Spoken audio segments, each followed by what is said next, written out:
निकलता है तो क्या मतलब है उसका, that it is a law for them in that religion, जिसमें जो फतवा निकलता है उसके हिसाब से वो लोगों को उसी दायरे के अंदर रहना है या उसको मानना चाहिए। जब फतवा निकला है कि आप बीफ नहीं खाना चाहिए, तो इन फतवे के अगेंस्ट कैसे जाल रहे हैं उन्होंने? तो इसका मतलब है इनको अपने खुद का मज़हब का भी लिहाज नहीं है। तो उनको जब मर्जी में आया उन्होंने एक बोल लेते, जब दूसरे मर्जी में आया दूसरे बोल लेते, जब उन्होंने सडन मुसलमान बन जाना चाहिए मुसलमान बन जाते, जब बनना नहीं है उनको नहीं बनते।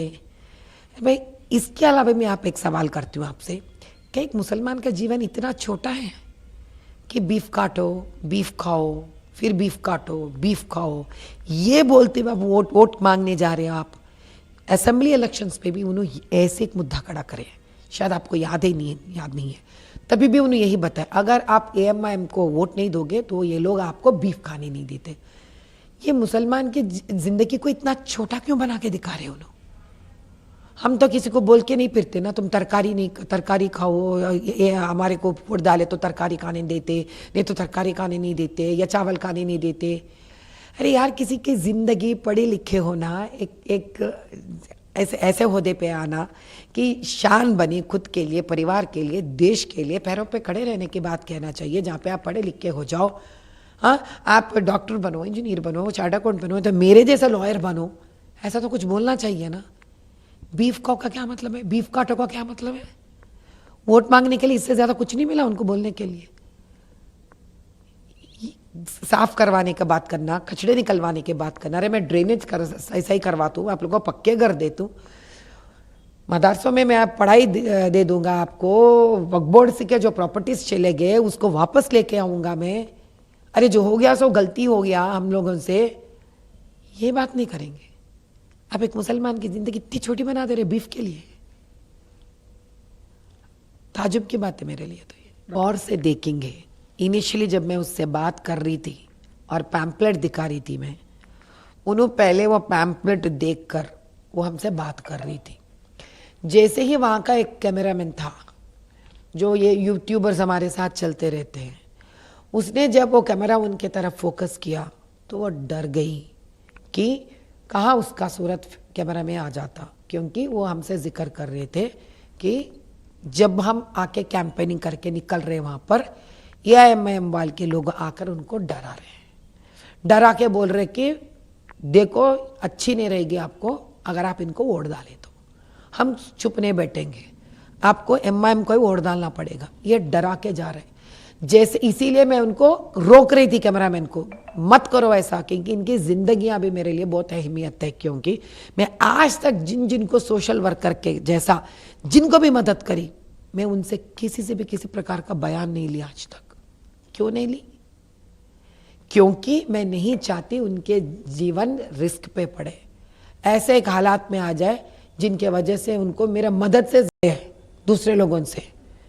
इसीलिए मैं डांटते हुए उनको रोक रही थी कि ये नहीं कर सकते आप किसी की, अपने खुद के एक डरी हुई थी, उन्हें इतनी डरी हुई थी क्योंकि वो हमसे बात करना चाह रही थी, कहना चाह रही थी कि हम आपको वोट डालेंगे अम्मा, लेकिन जैसे ही कैमरा उनके सूरत पे आ गया उन्होंने डर गई थी कि कहीं ये लोग देख लेते उन्होंने कौन है, ये MIM वाले उनके पीछे पड़ जाते। तो हमको इन्फॉर्मेशन आया है कि अपोजिशन पार्टी वाले, फिलहाल तो हमारे अपोजिशन पार्टी MIM वाले हैं, तो उन लोगों के रिपीटेड बार बार कंप्लेंट्स दर्ज करने की वजह से हमारा इंस्टाग्राम को ये लोग ने सस्पेंड कर दिए गए।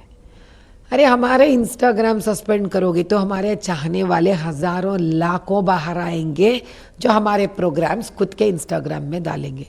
अभी देखिए तो सही, हमने आज तक उनके ऊपर इसी को कंप्लेंट नहीं करा कोड ऑफ कॉन्डक्ट में, हालांकि इन्होंने बहुत बातें करते रहे, यहाँ तक कि परसों इन्होंने December 6 का मुद्दा भी बाहर लेके आकर उन्हें वोट मांग रहे थे, जो बहुत गलत बात है।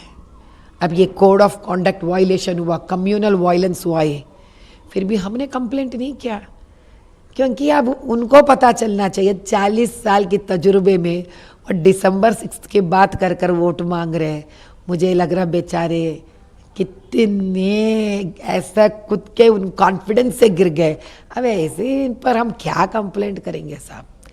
अब दूसरी बात, हमारा वीडियो गलत दिखाकर, जो सही वीडियो था उसको ना लेते हुए गलत वीडियो दिखाकर इन्होंने मस्जिद के ऊपर फिर वो भी पूरा पुकार क्या बोलते हैं पब्लिसिटी बनाकर लोगों को भड़का रहे, बच्चों को देखो ऐसा होता वैसा होता, ये नहीं मिलता तुमको, वो नहीं मिलता, हमको एक होना पड़ेगा।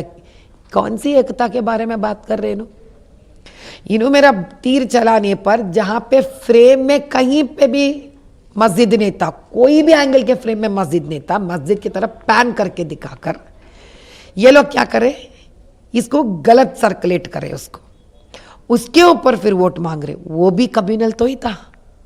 तो ये बारे में हम लोग कंप्लेंट नहीं करें।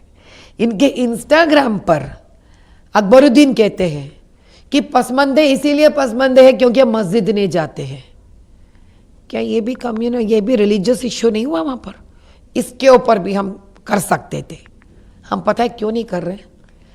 हमारा सोच विचार इनसे बहुत ऊपर है। इनके जैसे बार बार कंप्लेंट्स हम नहीं करेंगे, हम बोगस वोट्स के बारे में कंप्लेंट करेंगे, हम सीआरपीएफ के बारे में कंप्लेंट रिक्वेस्ट लॉन्च करेंगे, हम उन सारे हरकतें जिसके वजह से पूरे आवाम कौम सफ़र कर रहा है आज तक, उसके बारे में बात करेंगे। इन्हों सस्पेंड करा तो क्या होगा साहब? हजारों लाखों पैदा होंगे माधवी लता के लिए, जो अपने इंस्टाग्राम से मेरा सारा इंफॉर्मेशन चालू करेंगे। कितों का सस्पेंड करा लेते, कराने के लिए बोलियो, पूरा काम छोड़कर मेरा जितने मेरे चाहने वाले हैं उनका सारे इंस्टाग्राम सस्पेंड करते बैठ जाओ। बोलो अपील तो हम करेंगे, बट उनको मैं एक बात समझाना चाह रही हूँ कि इतने छोटे विषय पर उन्होंने घबरा गए, हम बड़े विषयों पर क्या ध्यान देते भाई? उन्होंने ऐसे ही रहने के लिए बोलिए, आगे बढ़ने के लिए बोलिए, खत्म।